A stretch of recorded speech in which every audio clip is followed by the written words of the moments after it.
रात लगभग 11 बजे थे। शहर की भीड़भाड़ कम हो गई थी। सड़कों पर हल्का कोहरा छा गया था। स्टेशन के एक कोने में एक पुरानी बेंच पर एक बुजुर्ग बैठे थे। उनके शरीर पर एक पुरानी शाल थी, हाथ में एक पुराना सूटकेस और उनकी आंखें ट्रेन की पटरियों पर स्थिर थीं। स्टेशन के सफाई कर्मचारी राजू रोज इस बुजुर्ग को यहाँ बैठे हुए देखता था। 1 या 2 दिन नहीं, बल्कि लगभग 1 महीने से वह ठीक उसी जगह उसी समय आकर बैठते थे। कोई कुछ पूछता तो बस मुस्कुरा देते, लेकिन जवाब नहीं देते। उस दिन भी राजू अपना काम खत्म कर बुजुर्ग के पास गया। दादू, आप रोज यहाँ बैठते हैं, किसका इंतजार कर रहे हैं? बुजुर्ग हल्के से मुस्कुराए और बोले, मैं इंतजार कर रहा हूँ अपनी पत्नी का। उसने कहा था मुझे लेने आएगी। राजू चौंक गया। आपकी पत्नी? वह कहाँ है? बुजुर्ग कुछ पल चुप रहे, फिर धीरे धीरे बोले, वह चली गई बहुत साल पहले, लेकिन जाने से पहले उसने वादा किया था कि एक दिन मुझे अपने साथ ले जाएगी। मुझे पता है आज नहीं तो कल वह जरूर आएगी। राजू की आंखों में आंसू आ गए। उसे समझ में आ गया कि बुजुर्ग की पत्नी अब इस दुनिया में नहीं है, लेकिन वह अब भी उनके लौटने का इंतजार कर रहे हैं। बुजुर्ग का नाम हरिदास था। ये स्टेशन उनके लिए सिर्फ एक जगह नहीं था, बल्कि उनकी यादों का एक कैनवास था। लगभग 50 साल पहले यही पहली बार उनकी पत्नी कमला से मुलाकात हुई थी। कमला एक अनाथ लड़की थी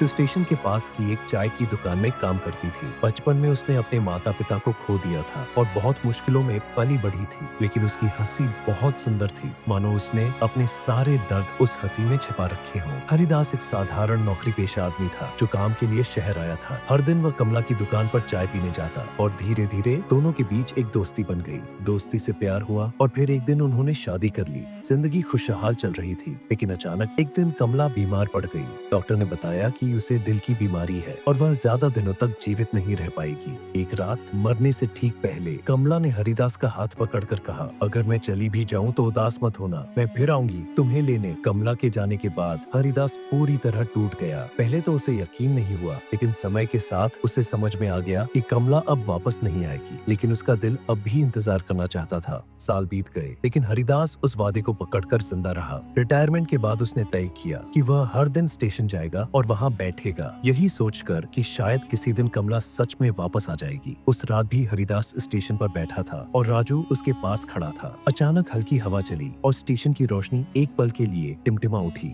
हरिदास ने अपनी आंखें बंद की और मन में कहा, कमला, क्या तुम सच में आओगी? उसी समय धीरे धीरे एक ट्रेन स्टेशन पर आकर रुकी। ट्रेन से एक बुजुर्ग महिला उतरी। हरिदास हैरान रह गया। वह महिला बिल्कुल कमला जैसी दिख रही थी। वह धीरे धीरे उस महिला की ओर बढ़ा। कमला, महिला हल्के से मुस्कुराई और बोली, तुमने इतने साल मेरा इंतजार किया। हरिदास कुछ नहीं कह पाया, बस उसकी आंखों से आंसू बहने लगे। राजू ये सब आश्चर्य से देख रहा था। महिला ने अपना हाथ आगे बढ़ाया। चलो अब घर चलें। हरिदास ने धीरे धीरे अपना हाथ बढ़ाया और पल भर में सब कुछ बदल गया। राजू ने पलक झपकाई और देखा बुजुर्ग वहाँ नहीं थे। वह सूटकेस भी नहीं था, मानो कोई जादू करके उन्हें ट्रेन में बैठा कर ले गया हो। अगले दिन स्टेशन प्रशासन ने खबर दी कि हरिदास दादा पिछली रात स्टेशन पर ही गुजर गए थे, लेकिन राजू जानता था हरिदास अकेले नहीं मरे। कमला आई थी उनकी अंतिम यात्रा की साथी बनने के लिए। ये सिर्फ एक प्रेम कहानी नहीं है, बल्कि एक शाश्वत प्रेम के वादे की कहानी है। अगर कोई सच्चे दिल से प्यार करता है तो मौत या समय भी उन्हें अलग नहीं कर सकते। अगर आपको यह कहानी पसंद आई तो फिर चैनल को सब्सक्राइब करिए और भावनाओं से भरी दुनिया में खो जाए।